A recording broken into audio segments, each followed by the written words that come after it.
Hello students of 6th class, this is Riya Gupta and we are going to cover science in this video, and in science we will study the chapter sorting materials into group. Okay, so let's start the chapter. What is sorting? What is the meaning of sorting? Sorting means arranging systematically. Sorting materials into groups means arranging the things systematically into the groups. Okay, let us see this picture. In this picture you see, you think yourself, if these all things would be kept in a as a heap, okay, or these all the things are kept here and there without making the groups, then how much problem will be to this owner, to the person working here, to come and search for the things? Yeah. So what is the shop showing? It is showing this, that all the materials are arranged systematically into the groups, so that whatever we want we can take easily. So why are things arranged systematically? So that we can avoid the chaos and make our work systematic. Okay. So now there is a question, that why we are grouping the things, which I told you just now, that we are grouping the things so that there should not be any kind of chaos, any kind of problem in our work. Okay, we can make our work in a systematic way. Okay, you can think yourself, you are means if you are in a school, student did not sit according to their class, then how much difficult will be for the teacher to identify the student, okay, to take the lessons. Suppose in one class, 6th class, 7th class and 8th class, all students are sitting. Okay, so how much problem will be to the teacher to maintain the, to explain the lessons or according to the students. Yeah, so for that 6th, 7th and 8th are being separated, so that our work can work in a systematic way. Understood? Now let's come to the next topic, that is classification. Now see, what is classification? Grouping of things is called classification. Okay, when we are grouping the things, then that is known as classification. You can understand it by a simple example. See, there is a box, in that some balls are there, white, red and pink. These color balls are there. We want to separate these balls. Okay, so what we will do, we will separate white color, red color, pink color. So what are we doing here? We are grouping the things, but on what basis? We are grouping the things on the basis of the color. Okay, so what is this? This is a characteristic of any material. So this means when we are putting the things in different groups or classes based on one of their characteristics. Okay, so about all the characteristics, about all the properties like shape, appearance, behavior. Okay, about these all things we will study now ahead. Okay, but let us see some examples. Suppose we want to classify the things on the basis of living and non-living thing, then what are the characteristics? That those can move, those can walk, okay, those can eat, grow, respire, they all come in the characteristics of living things. And those can, like those who don't have life in them, they are the non-living things. So we can separate these things on the basis of the living and non-living thing. Okay, suppose these more things are there, like spoon, newspaper, mango. How can you separate them? You can separate like mango, newspaper, okay, mango, computer. These all are different things, but some things are in these like this which are having the similar characteristics, like mango or cold drink. You can eat or drink them, so they are edible, they can be kept in one. Yeah, so how can you separate them? Made from metal, edible, those who are edible, those things which we can eat. News obtained from plants, made from plastic. So on the basis of these characteristics you can separate them. Okay, so some important characteristics of the things we are going to study now. First characteristic is texture. What is the meaning of texture? Texture means how a material feels to touch. When we are touching the two things, then how does it feel to touch? That is known as texture. You can take a very simple example. You take a cotton in your hand and you take a silk thread in your hand, silk yarn. So what you will see, silk, when you will touch, you will feel like it is smooth, and you will, when you will touch the cotton, you will feel like it is rough. There is a difference between soft and smooth. Okay, so cotton is soft but rough, and silk is smooth. So when you touch these things, then you can feel how it is feeling to touch. That is known as texture. On the basis of the texture, substances are divided in two parts: rough substances and smooth substances. Okay, rough substances are having the uneven surface with ridges, means their surfaces are uneven.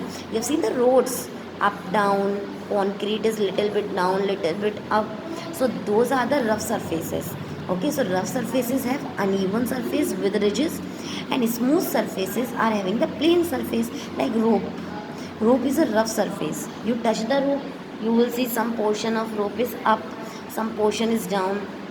Okay, and jute, coil, sandpaper, they all are the examples of rough surface. What are the examples of smooth surface? Glass, yeah, ice surface. These are the examples of smooth surfaces. Now come to the next property, that is luster.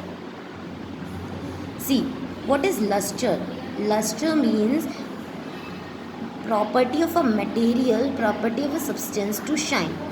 You know, only that object can shine if light fall on this object.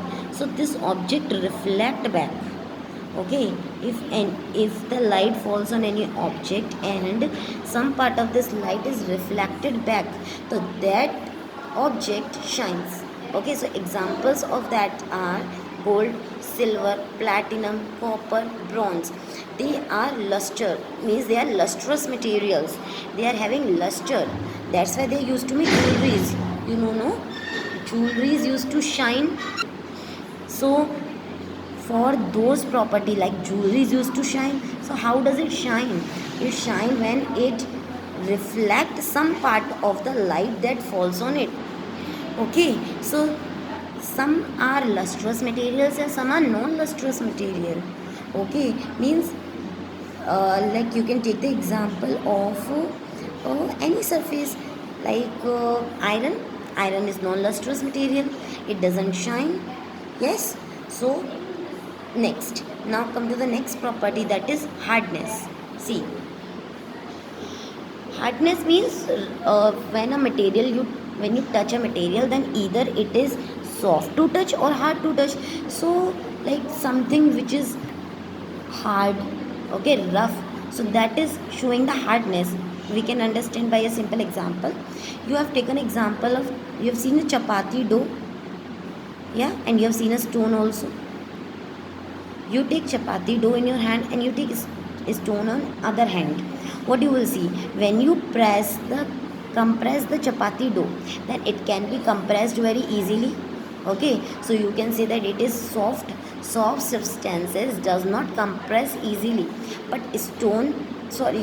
soft substances get compressed easily, but stone does not get compressed easily or scratched easily. Okay, if you try to scratch the stone, obviously you cannot get something inside of that. Okay, obviously you will get hurt by scratching the stone. So why? Because stone is hard. Hard substances cannot be compressed or scratched easily. Examples are like metal, rock and wood. They all are the examples of hard substances. But examples like cotton, wool and paper, these are the examples of soft substances. Hard substances are also heavier and denser. Denser means, suppose this much volume is there, so in this whatever is the mass, so more mass per volume is known as denser. Okay, denser. So soft substances are less denser and hard substances are more denser. Now come to the next property, that is state. We can also classify the things on the basis of the state. Yes, so you know how many states are there? There are three states of matter: solid, liquid and gas. Okay, and most of the substances you will get in solid. What is the property of solid? Solid have definite shape and they occupy definite volume. Okay, solids are having the definite shape and they are occupying the definite volume. But substances like water and oil, these do not have definite shape but they occupy proper volume. Those are liquids. Okay, and those who have neither definite shape nor definite volume, they are known as gas. Let us summarize definite shape and definite volume. So let us take solid, liquid and gas. In solid there is definite shape also and definite volume also.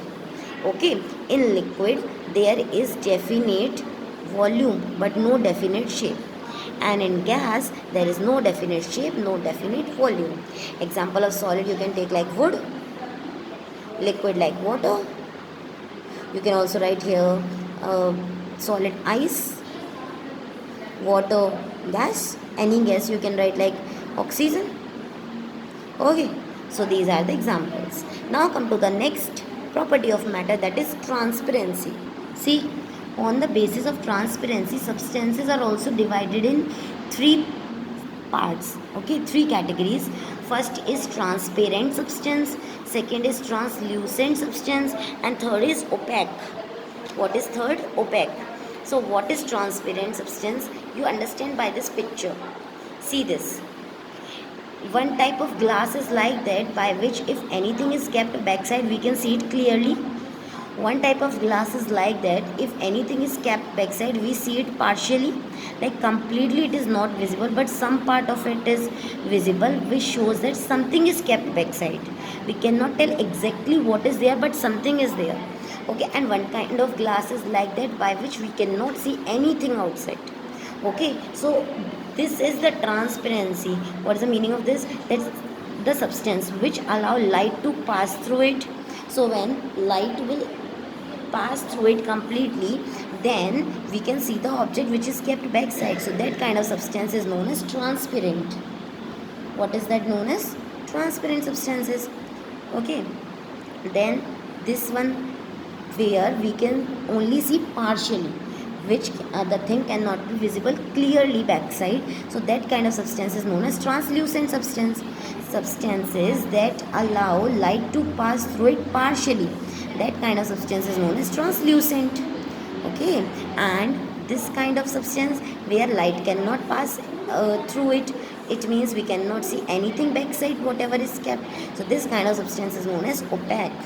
Understood? Transparent substances are those allow light to pass through it completely.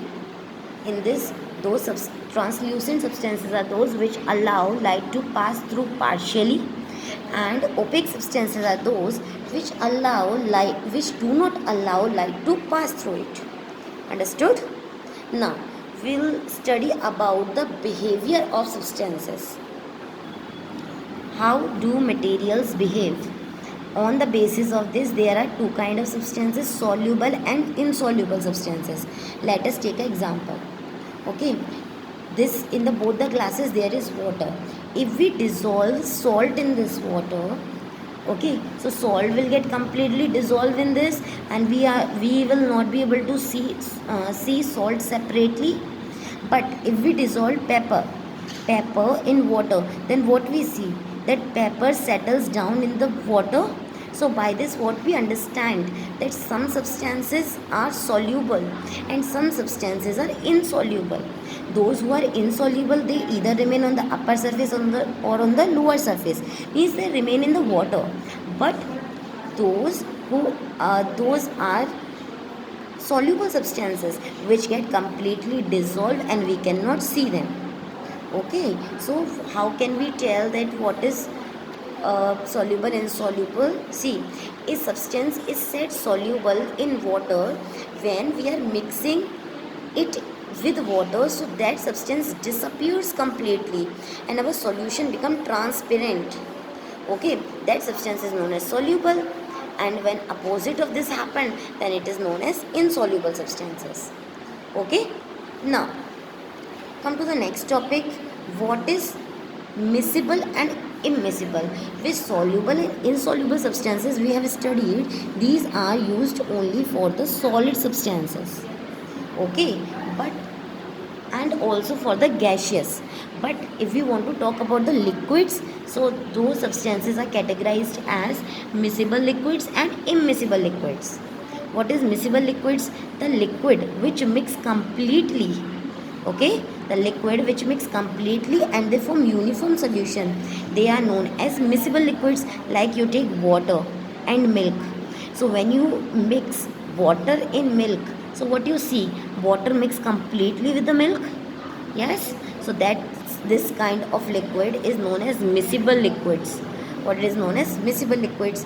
And if I take water and oil, so you will see that this oil will float on the upper surface, upper layer of the water.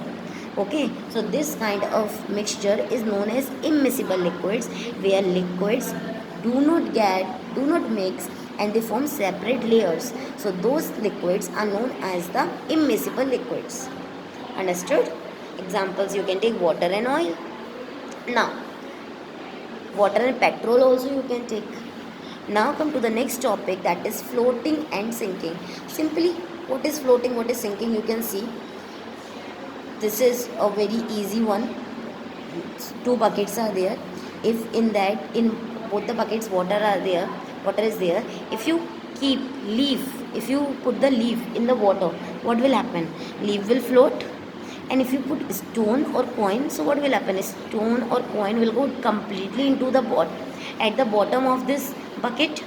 So what you see, some substances are able to float and some substances are having the property to sink. Okay, so what is that? An object float or sinks, it depends upon the force exerted by the water on it. What kind of force water is applying on an object? Depending upon the force exerted by water on it. What kind of force water is applying on an object, that will decide that the object will float or sink. Okay, that kind of force is known as buoyant force. Okay, if more force is applied by the water on an object, the object sink. And if the less force is applied, if it means less weight is there of the object, then the object will float. Okay, so I hope you understood the chapter. In this chapter you are to concentrate more on the properties. Okay, so that's all. We'll meet in the next video. Bye everyone.